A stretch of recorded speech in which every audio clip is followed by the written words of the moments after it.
किती ऋतूमध्ये विभागले गेले? कोणकोणते 12 महिने?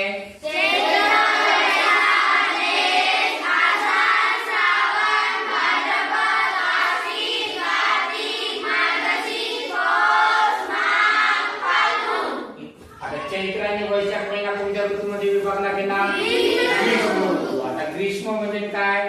उन्हाळा. यामध्ये काय असते? चैत्र आणि वैशाख या मराठी महिन्यात काय असते? उन्हाळा असते. त्यामुळे याला ग्रीष्म म्हणतात. ज्येष्ठ, आषाढ, श्रावण, भाद्रपद हा कोणत्या ऋतूमध्ये विभागला गेला? वर्षा ऋतूमध्ये. या 4 महिन्यात वर्षा ऋतू म्हणतात. बरोबर आहे. वर्षा ऋतूमध्ये काय असते? पावसाला सुरुवात होते है ना, आणि शेती करण्यास काय होते? सुरुवात होते. बरोबर आहे.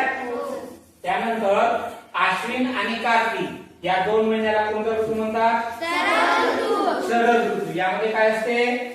हवामान स्वच्छ असते. बरोबर आहे. हा. त्यानंतर मार्गशीर्ष आणि पौष या मराठी महिन्यात कोणता ऋतू असते? हेमंत ऋतूमध्ये काय असते? थंडीला सुरुवात होते. हवा थोडीशी थंडी वाटते. बरोबर आहे. त्यानंतर माघ या महिन्यात कोणता ऋतू असते? शिशिर ऋतू. कोणता ऋतू? शिशिर ऋतू. म्हणजे यामध्ये कडाक्याची थंडी लागते. बरोबर आहे. हा. थंडी कशी असते? कडक असते. हा.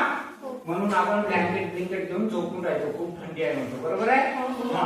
त्यानंतर कोणता महिना? फाल्गुन. फाल्गुन महिन्यात वसंत ऋतू. यामध्ये वसंत ऋतूमध्ये झाडाला फुलं बिलं येतात. ठीक आहे.